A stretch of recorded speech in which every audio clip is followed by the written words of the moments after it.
I think that's the fundamental last question. See, in my understanding, the number one pain point that students have is the fear of failure. We've created an ecosystem which is propagating from a school level fear of failure. And then we've also, and this is not like we've taught people to become successful and they have this huge fear of failure. So somewhere our definition has gone wrong, and this is not at a school, I mean college level, right? At a school level, it's completely slightly messed up. I don't know what's the status in Anna University, but I can give you real data from Kerala Technical University. We teach engineering students physics, chemistry, maths in the first year of engineering also. Our pass percent is 20 in Kerala. So we are really confused, like what have we taught them? Like it's not like in first year of engineering suddenly you take an engineering chemistry to a new level. You added only few additional subjects, at least in Kerala, and the students who are passing first time is only 20%. So our VC and we are all like really confused, like what have we taught them for the first 12 years of school? So all the college managements are represented in the university board saying fix at the school level. So our goal is to eventually fix at the school level, but then finally it's all about jobs. Either you create a job or you get a job. Right? School, college is all fundamentally for that. So we're trying to see, first fix it at the college level, then dive into schools. So the common refrain is all of this needs to be fixed. We have tons of problems in the country. Fix education and eventually you'll fix everything else. So this fixing education, you need help from all levels, and you can't start at, there's no one single magic bullet, I would imagine. Right? So this fear of failure is one huge piece we want the students are looking to address. Right? And students are looking not to learn just business. Which is one important thing. They're also looking at humanities. Okay, like courses on self-awareness, courses on what's exactly happening in the world. Like you graduate out of college with no real understanding of the real world. The transition from college to the real world is A, abrupt, and B, messy. They reach the real world and suddenly realize something is wrong. I'll tell you how this manifests. See, what is the current Indian education system? So around 4 years, 6 years, you go into school, right? 10 years of primary education. Then 2 more years of plus 2. So you become 18 by now. Then you do 4 years of engineering. So now you become 22. And like Vishnu and everybody collaborates, you get out in the real world with no engineering skill. So 22 you get out with no engineering skill. And then you work in some industry for 3 years. So at 25, you now have some sense of the real world. Then you work in the industry for 5 years. By 30 is when you become productive in this country. Okay. So you now learn for 30 years to become productive, and you are productive for the next 30 years. So we have this 30-30, and at 60 you are like aged out and new people will replace you. What the AICTE framework we are trying to do is that, can we make this 30-20? And then give this youth 40 years. That 10 years you save, if you had million students a year, you talk of 10 million years of productivity jumping in the whole nation. There is no need for this 30-30 formula to hold. I mean, you get what I'm trying to say. Like we are educating for 30 years in the current system and you're becoming productive for 30 years. Change the system at many levels so you learn for 20 years, become productive at 20. And then carry on that energy for the next 40 years. This additional 10 years you save a million students a year, and then obviously this cascades along. Right?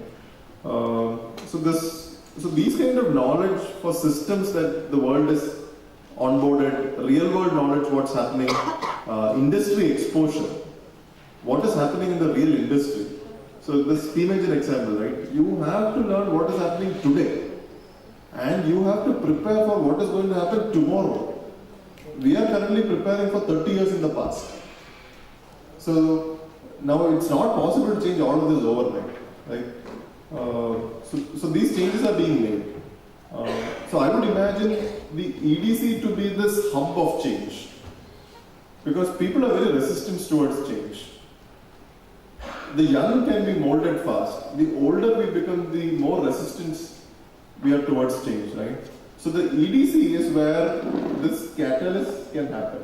It's the bridge between the industry and the academic system. And then you should look at the EDC more from the industry side. Because we are saying we have an issue here, right? And we want to transform this to like the 10x level. The way to jump 10x is by putting this bullet of EDC, which is the engine which carries people forward into the industry faster. Then design the EDC with the industry, not from the filter lens of the academy. The reason is two fundamental differences are happening in academia and industry. In academia, you take money, you transfer it to knowledge. You convert money to knowledge. In industry, you convert knowledge to money. You get the fundamental. This is two separate and opposite processes. Now, if you take this process and try to do this, you are going to make everybody really confused. On the other hand, if you take this process and try to adapt it to the industry, it will become very easy. And now there are many, many details how this can be done, which I think we can go later once we go into the next deeper sessions. But I hope I will be able to at least address some of your points. It's thinking from an industry viewpoint, industry exposure, industry content, industry faculty, like what Chairman was saying, bring adjunct faculty from the industry and help him transform so that he become productive much earlier. Thank you.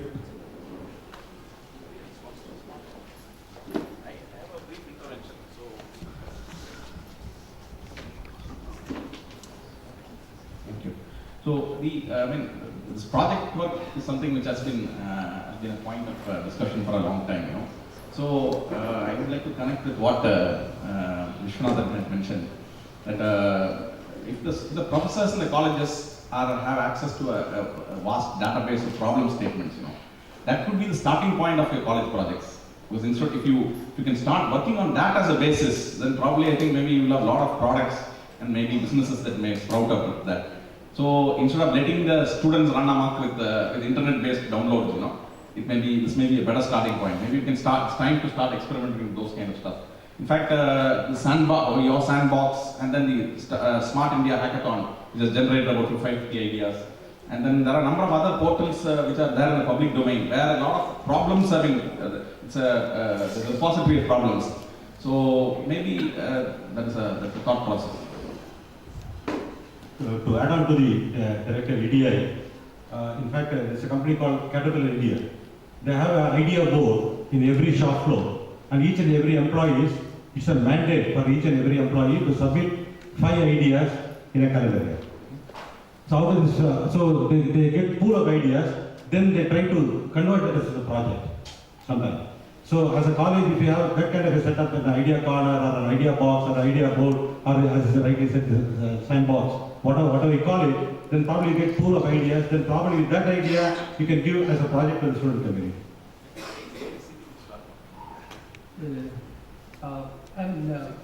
Let's first, all of you were listening very carefully. That's why these such great questions have come up. But I think Sanjay has answered it all. I just want to say that the education, right from the 1st to 10 plus 2 plus 4, 6, all at many places is a cluttered mess. And if you feel that just taking a thread and solving everything at a stroke, there is no one single answer to it. But at AICTE, we are trying to extend 30 years of a productive engineer's certification to 40 years. However, in our educational institutions, today's knowledge, what myself, Rajaraman, learned in colleges is no longer applicable. It's very fast changing.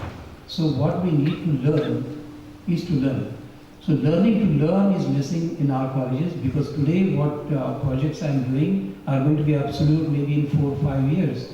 And if I don't learn new things like the doctors do, I'm going to be absolute in the professional world. So learning to learn is needed. And from the first standard, as Sanjay said, we are always given a question paper, maybe 8 questions solved every 5 or 6. So we are habitually trained to get the questions and in real life, and then solve. But in real life, the questions come in front of you, especially in the startups. You don't know that the question is going to come, and the question suddenly appears, and you've got to find answer for yourself to survive in this flood of mess. So we need to train our students to even, two things like reverse engineering, question bank, and trying to solve them. That is reverse engineering, I would call. And the second is finding their own questions, like what in social entrepreneurship being done, and then trying to solve them. What Muhammad Yunus did for Bangladesh Bank and all. So learning to learn is very important in my opinion, and don't think that there is one single answer, even with the AICTE or anyone else, even the Prime Ministership. We all together need to solve these difficult problems. That's what I say.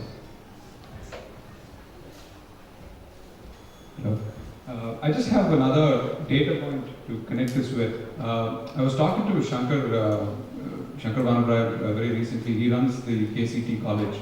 And we were looking at the placement statistics of the past few years.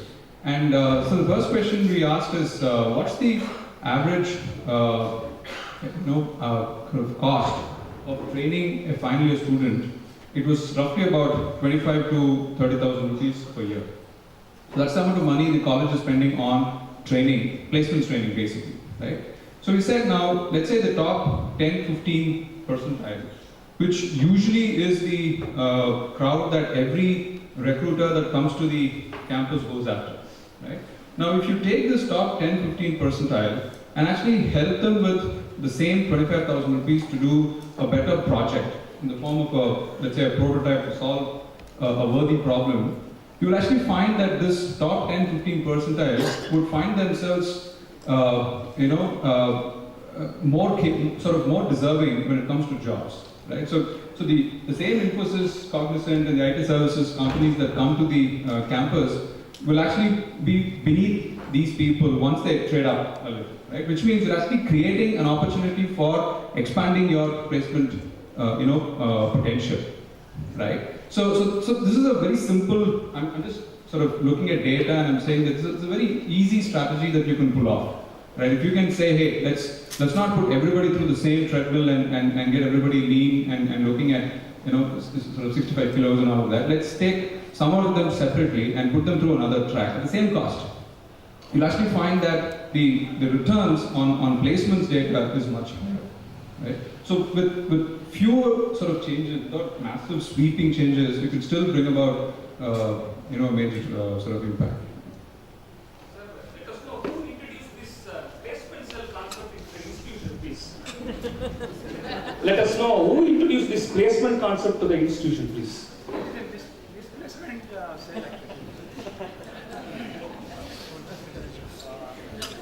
This is actually a misplacement cell. Because to my eyes, See, to add on, if you look at the past 3 years placement statistics across all campuses, the number of companies visiting to campuses is increased, but number of placement offers made by the companies are decreasing. That's a fact of the fact. So it's a high time the EDI and AICTE started this initiative. So instead of criticizing the placement cell or whatever it is, let's all focus, right, how we can do and serve to the student community on this area. No, it's just a fact. Even I'm from a center called Center for University Industry Collaboration. Primarily, we take care of the placements. For the past 3 years, if you look at the data, more number of companies visited, but number of placements has dropped. There are companies, they scrapped one skill set totally. There were the times people used to recruit for software testing. The total software testing has been replaced by automated software. So there is no profile at all. So companies have started, so it's a high time we should look at the opportunities in entrepreneurship. I'm not against this placement, sir. I'm sorry. Why I'm telling no? Because when we studied that we knock the door of the companies. But when companies are coming to this campus, that is, they want only 4 people. But we focus on 4,000 people there. Then they want only 4. So at the end of the day, they take 1. So people get disappointed, they don't rely on the placement, and offer is entirely different from the appointment. When I complete, then I knock the door of the companies, which company I want to knock the door, I know very well. But this is why, because sometimes it's miserably failed, that's why I'm asking you. Yeah, so I am talking from 2 viewpoints. Basically, as in my job as Director Academic Courses, I am in charge of the curriculum, so I am talking from that viewpoint. And I am also talking from the faculty viewpoint, as a teacher. Okay. So, what is the attitude of the students? Okay. Do all students want to do a startup? That's the first question. So, the one of the answers to this is, if the students have passion and confidence, they would like to do a startup. Okay. So, our job, I think, is to bring in passion in the students. That's the main job. And as Sir was telling, the first semester is very important for this. Now, if you fail in your first semester, there goes your confidence, there goes your passion. You may have come, I have heard students saying, no, I am a computer science teacher, today it's not so much, so they come into the computer science stream thinking they can design a game in the first semester. They can, I'm not saying they cannot, but what happens is they don't have an opportunity till they come to the 7th semester or 6th semester, and by that time they've lost the interest to do that. So this is something we should address, where in the first semester itself they have a feel of the subject. Now when I put this in a curriculum forum, what the members would say is, how can you give him a feel he doesn't have any fundamental knowledge? That's the answer I get. So what I feel is, let us introduce the students to social problems. For example, you are a civil engineer, I am not telling him a computer science. You ask him to go and look and study the impact of a bridge on a society. He doesn't need to do any design, he doesn't need to do anything.